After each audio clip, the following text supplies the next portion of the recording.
मित्रों नमस्कार। एक बार फिर से हम आप लोगों का यूट्यूब चैनल पर स्वागत करते हैं। मित्रों आज का हमारा टॉपिक है परिकल्पना, या उसको अंग्रेजी में बोल सकते हैं हाइपोथेसिस। तो आज हम लोग बिल्कुल अच्छे से क्रम वाइज इसकी स्टडी करने वाले हैं कि परिकल्पना क्या होता है, परिकल्पना का अर्थ हम किस तरीके से समझ सकते हैं, या हाइपोथेसिस क्या होता है, इसका मीनिंग क्या होता है।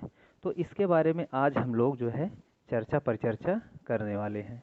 तो यहाँ पे आपके सामने लिखा हुआ है परिकल्पना का अर्थ, या अंग्रेजी में आपके सामने लिखा हुआ है मीनिंग ऑफ हाइपोथेसिस। तो मीनिंग ऑफ हाइपोथेसिस आज अच्छे से समझने वाले हैं, जो कि अनुसंधान का एक क्या होता है, आत्मा एक तरीके से आप कह सकते हैं कि इसके बिना हमारा अनुसंधान आगे बढ़ ही नहीं सकता है। ठीक है, तो मीनिंग ऑफ हाइपोथेसिस के बारे में आज हम लोग अध्ययन करने वाले हैं। और हाँ, एक बात आपको और बता दें कि अगर आप इस चैनल को नए आप विज़िट कर रहे हैं या नए आप व्यूअर हैं, तो आप कृपया इस चैनल को सब्सक्राइब कर लें और अपने इष्ट मित्रों को भी शेयर कर दें, जिससे कि उनको अनुसंधान से रिलेटेड जितने भी वीडियोस हैं आपको इसी तरीके से हम अपडेट कर रहे हैं और करते भी रहेंगे। चलिए आइए आगे बढ़ते हैं। तो परिकल्पना का सबसे पहले हम जो है शाब्दिक अर्थ समझेंगे कि परिकल्पना का शाब्दिक अर्थ क्या होता है। ठीक, तो उसी क्रम में परिकल्पना शब्द अंग्रेजी के हाइपोथेसिस शब्द का अनुशीलन है, यानी इसको अंग्रेजी में हम लोग हाइपोथेसिस बोलते हैं और हिंदी में इसको हम परिकल्पना बोलते हैं। तो अंग्रेजी में जो हाइपोथेसिस लिखा हुआ है, हाइपोथेसिस वास्तव में दो शब्दों से मिलकर बना है। पहला शब्द है आपके पास हाइपो और दूसरा शब्द है हमारे पास थीसिस, यानी हाइपोथेसिस दो शब्दों से मिलकर बना हुआ है। पहला शब्द है हाइपो और दूसरा शब्द है आपके पास थीसिस। तो अब आइए हम देखते हैं दोनों का शाब्दिक अर्थ क्या है सामान्य जीवन में। तो हाइपो का मतलब क्या है? हाइपो का मतलब यह होता है सामान्य से कम की ओर संकेत करता है। क्या मित्रों? सामान्य से कम की ओर संकेत करता है। कभी कभी हाइपो का मतलब भी पूछ लिया जाता है कि हाइपोथेसिस में हाइपो का शाब्दिक मीनिंग क्या होता है। ठीक है, तो अब इसी क्रम में थीसिस का क्या मतलब है, इस शब्द को हम आप लोग जान लेते हैं। इस शब्द का मतलब होता है स्थापित व प्रमाणित प्रतिलिपि, कथन या प्रस्ताव। इस सारे नामों के लिए जो है थीसिस को हम लोग इंगित करते हैं, यानी क्या क्या? स्थापित करना या प्रमाणित प्रतिलिपि या कथन या प्रस्ताव के रूप में हम थीसिस को एक्सेप्ट करते हैं। ठीक है, के लिए प्रयुक्त किया जाता है। अतः परिकल्पना शब्द से तात्पर्य सामान्य से कम स्थापित सामान्य से कम स्थापित या प्रमाणित प्रस्ताव या कथन या प्रतिलिपि से होता है। तो इसका बिल्कुल शाब्दिक अर्थ आप लोग मित्रों याद रख लीजिएगा और इसको नोट कर लीजिए। ठीक है, अब दूसरे शब्दों में परिकल्पना सुझाया गया तात्कालिक कथन या प्रस्ताव होता है, जो पुष्टि होने पर सिद्धांत के रूप में परिवर्तित हो जाता है। जी हाँ मित्रों, परिकल्पना क्या होता है? एक ये अनुसंधानकर्ता के द्वारा सुझाया गया तात्कालिक कथन या प्रस्ताव होता है, या संभावित समाधान की तरह से आप इसको देख सकते हैं।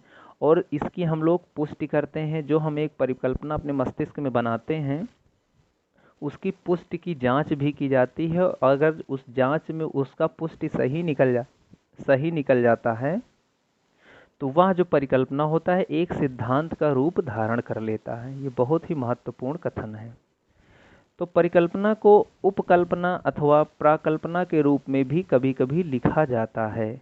इसको हम उपकल्पना के नाम से भी जानते हैं या प्राकल्पना के भी नाम से जानते हैं। ठीक है, हिंदी में चूंकि कई नाम हो जाते हैं इसलिए स्टूडेंट डिस्ट्रैक्ट हो जाते हैं, तो हिंदी के नामों को अच्छे से याद रखना बहुत ज़रूरी है।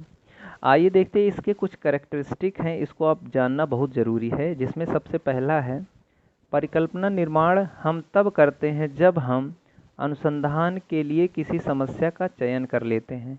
अब जैसे आपसे कोई प्रश्न करे कि परिकल्पना की आवश्यकता कब पड़ती है और कब हम लोग करते हैं, तो आपके दिमाग में या मस्तिष्क में सबसे पहली बात ये आना चाहिए कि परिकल्पना का निर्माण हम क्या तब करते हैं जब हमारे पास कोई समस्या का चयन हो जाता है। यानी हम किसी जो अनुसंधान करता है जब किसी एक समस्या को चुन लेते हैं और उस पर वो रिसर्च करने का प्रयास करते हैं, तो उसी के बाद जो है हम लोग परिकल्पना का निर्माण करते हैं। यह चीज़ हमने आपको स्टेप्स ऑफ रिसर्च में बताया था, आप पुराने वीडियो को वॉच कर लीजिए, वहाँ पे हमने बताया था परिकल्पना का निर्माण कब किया जाता है। परिकल्पना का निर्माण हम लोग जो है समस्या चयन के बाद जो है हम लोग करते हैं। ठीक है। और दूसरी बात यहाँ पे है कि परिकल्पना किसी समस्या के लिए अद्वितीय नहीं होता है, एक से ज़्यादा परिकल्पना का निर्माण किया जाता है। जैसे हमारे मस्तिष्क में कोई भी समस्या आती है, वह समस्या का चुनाव हो जाता है, तो हम किसी एक ही परिकल्पना नहीं करते हैं, हम एक से ज़्यादा परिकल्पनाएं लिखने का प्रयास करते हैं और यह अनुभव मस्तिष्क अपने विचार के थ्रू जो है ये चीज़ें आती हैं। ठीक है। तो यानी अद्वितीय यानी यूनिक नहीं होता है, परिकल्पना एक से ज़्यादा भी हो सकता है, इस बात को आप लोग याद रखिएगा। तीसरी बात यहाँ जान लेना ज़रूरी है कि परिकल्पना किसी समस्या के समाधान के लिए संभावित रोड मैप होता है। This is very important point, road map. यानी कोई भी समस्या है तो समस्या के समाधान के लिए एक रोड मैप, जैसे कोई भी एक जगह से दूसरी जगह पे जाना है तो एक उसका रोड मैप आप दिमाग में ट्राई करते हैं कि हमें प्रयागराज से प्रतापगढ़ किस रूट से जाना है, कैसे जाना है, जिससे हम जल्दी पहुंच जाएं और आसान तरीके से पहुंच जाएं।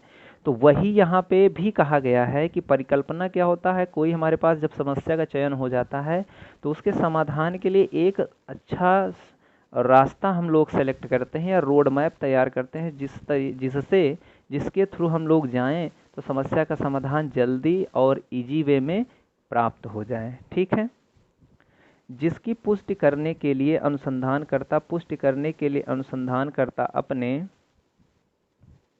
अपने कार्य को पूर्ण करने का प्रयास करता है और उसी रोड मैप पर चल कर के अनुसंधानकर्ता अपने अनुसंधान समस्या का समाधान करने का प्रयास करता है। फिर नेक्स्ट कड़ी में है आपका कि परिकल्पना के जांच के बाद वह परिकल्पना सत्य भी हो सकता है अथवा असत्य भी हो सकता है। बिल्कुल सही बात है। जैसे एक रोड मैप बना लिया जाता है और उस पे कार्य प्रारंभ कर दिया जाता है, तो जांच के बाद हो सकता है कि वह परिकल्पना जो आपने बनाया है वो सही समस्या के समाधान तक लेके चला जाए, या हो सकता है कि उससे समस्या का समाधान ना हो पाए। दोनों बातें यहाँ पे निहित होती हैं, तो उसी बात को यहाँ पे कहा गया है। अगर सत्य होगा तो उसे अनुसंधानकर्ता स्वीकार कर लेता है। अगर वह आपका परिकल्पना सत्य हो गया जांच के बाद, तो उसे अनुसंधानकर्ता क्या कर लेता है, स्वीकार कर लेता है और वह एक सिद्धांत के रूप में परिवर्तित हो जाता है। और अगर असत्य होता है तो अनुसंधानकर्ता उसे क्या कर देता है, हाइपोथेसिस को अस्वीकार कर देता है या रिजेक्ट कर देता है। ठीक है। तो रिजेक्ट होने से आपको फिर से दोबारा मेहनत करना पड़ता है, इसलिए ऐसी परिकल्पना बनाया जाए जिससे कि अनुसंधानकर्ता एकदम सही और समुचित दिशा में चल करके अपने समस्या के समाधान की ओर बढ़ सकें। अब इसमें आइए इसी कड़ी में देखते हैं कि कुछ विद्वानों ने अपनी अपनी परिभाषा दी है परिकल्पना का, जिसको जानना अति आवश्यक होता है। कभी कभी आपसे आप जो है परिभाषा से ही प्रश्न पूछ लिया जाता है या परिभाषा से ही क्वेश्चन पकड़ने में जो है थोड़ा सा सहायता मिल जाती है। अब जैसे G.A. लुंडबर्ग के अनुसार परिकल्पना क्या है। परिकल्पना एक ऐसा अंतरिम सामान्यीकरण है जिसकी वैधता की जांच की जाती है। अपने प्रारंभिक स्तर पर परिकल्पना एक अटकल, अनुमान या काल्पनिक विचार हो सकता है जो भावी अध्ययन के लिए आधार बनता है। जी हाँ, बिल्कुल इन्होंने वही बात कही है कि परिकल्पना एक ऐसा अंतरिम सामान्यीकरण है जिसकी वैधता की जांच, उसकी वैधता की जांच की जाती है। और अपने प्रारंभिक स्तर पर परिकल्पना एक अटकल होता है, अनुमान हो सकता है, काल्पनिक विचार हो सकते हैं। ठीक है। तो ये सारी संभावनाएं वहाँ पे सन्निहित होते हैं। और आगे जो विद्वान हैं हमारे हैं वो फ्रेंड एंड कर्लिंगर साहब, ये बहुत ही बहुचर्चित विद्वान हैं। तो ये कहते हैं कि परिकल्पना दो या अधिक चरों के मध्य संबंध का अनुमानात्मक अभिकथन होती है। यानी परिकल्पना क्या है, दो या दो से अधिक दो या दो से अधिक चरों के मध्य संबंध का अनुमानात्मक, अब यहाँ पे पुष्टि तो होती नहीं, अपने से ही पहले अभिकथन किया जाता है या अनुमान लगाया जाता है या रोड मैप तैयार किया जाता है। तो उसी बात को इन्होंने कहा है कि दो या दो से अधिक चरों के मध्य संबंध का अनुमानात्मक अभिकथन होता है परिकल्पना। बिल्कुल सही बात है। अब जैसे आप एक और यहाँ पे बचे हुए हैं विद्वान एफ.जे. मैकगुवेन के अनुसार, इनके अनुसार परिकल्पना क्या है? परिकल्पना दो या दो से अधिक चरों के बीच संभावित संबंध का एक परीक्षणीय कथन है। बिल्कुल सही बात है। जब हमारे पास जब समस्या कथन लेते हैं तो उसमें हम देखते हैं किसी एक चर का दूसरे चर पर प्रभाव सही है या गलत है, इस चीज़ को हम लोग जो है प्रेक्षण करते हैं। तो वही चीज़ यहाँ पे मैकगुवेन के शब्दों में परिलक्षित भी हो रही है। अब आइए इसी चीज़ को हम जो है उदाहरणों से विचार करते हैं कि प्राकल्पना किस तरीके से बन सकते हैं। अब जैसे हम यहाँ पे एक कथन लेते हैं, समस्या कथन लेते हैं, और समस्या कथन हमारा यह है कि क्या विभिन्न माध्यमों से ज्ञानार्जन करने में अंतर होता है? क्या विभिन्न माध्यमों से ज्ञानार्जन करने में अंतर होता है? यह एक प्रश्नवाचक वाक्य है या कथन है। अब इस प्रश्नवाचक वाक्य के अंतर्गत कैसी परिकल्पनाएं परिलक्षित हो सकती हैं या किस तरीके से बना सकते हैं, जिसमें हमने दो परिकल्पनाएं आपको बनाए हैं। आइए देखते हैं। अब पहली परिकल्पना हमने ये बनाया है कि हिंदी एवं अंग्रेजी माध्यम के स्नातक छात्रों की वैज्ञानिक संप्राप्ति में अंतर नहीं होता है। अब देखिए परिकल्पनाएं कई प्रकार की होती हैं। टाइप्स ऑफ हाइपोथेसिस हम अगले वीडियो में कवर करेंगे, लेकिन अभी आप यहाँ पे संभावित चीज़ें समझने का प्रयास करिए। हमने यहाँ पे बनाया, यानी समस्या हमारे पास है, क्या विभिन्न माध्यमों से ज्ञानार्जन करने में अंतर होता है? यह एक प्रश्नवाचक चिन्ह है आपके पास। तो उसमें हमने यह बताया कि हिंदी एवं अंग्रेजी माध्यम के स्नातक छात्रों की वैज्ञानिक संप्राप्ति में अंतर नहीं होता है।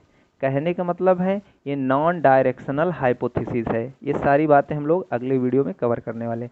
अब यहाँ पे देखिए, यहाँ पे दो चर हैं, यानी तीन चर आपको दिख रहे हैं कि हिंदी माध्यम, अंग्रेजी माध्यम के स्नातक छात्र, वैज्ञानिक संप्राप्ति। इनके बीच में आप देखिए रिलेशन को बताया जा रहा है कि अंतर नहीं होता है।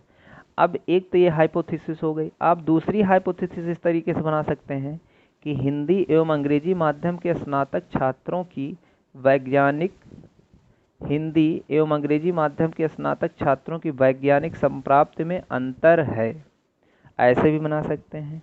अंतर नहीं है पहले कथन में है और दूसरे में अंतर है। तो दोनों चीज़ें हो सकती, क्योंकि आप कोई भी आप पुष्टि करते हैं उनकी परिकल्पना को, तो वह परिकल्पना सत्य भी हो सकता है और असत्य भी हो सकता है। तो आप दोनों तरीकों को लेके चलेंगे। अगर एक असत्य हो जाएगा तो हम दूसरे वाले को टेस्ट करके या दूसरे वाले को स्वीकार कर लेते हैं। बाकी टाइप्स ऑफ हाइपोथेसिस के बारे में हम नेक्स्ट वीडियो में अच्छे से बात करेंगे। वहाँ से आपको सारी डिटेल जानकारी उपलब्ध कराने का प्रयास करेंगे। फिर मिलते हैं हम नए वीडियो के साथ। तब तक के लिए दोस्तों, जय हिंद।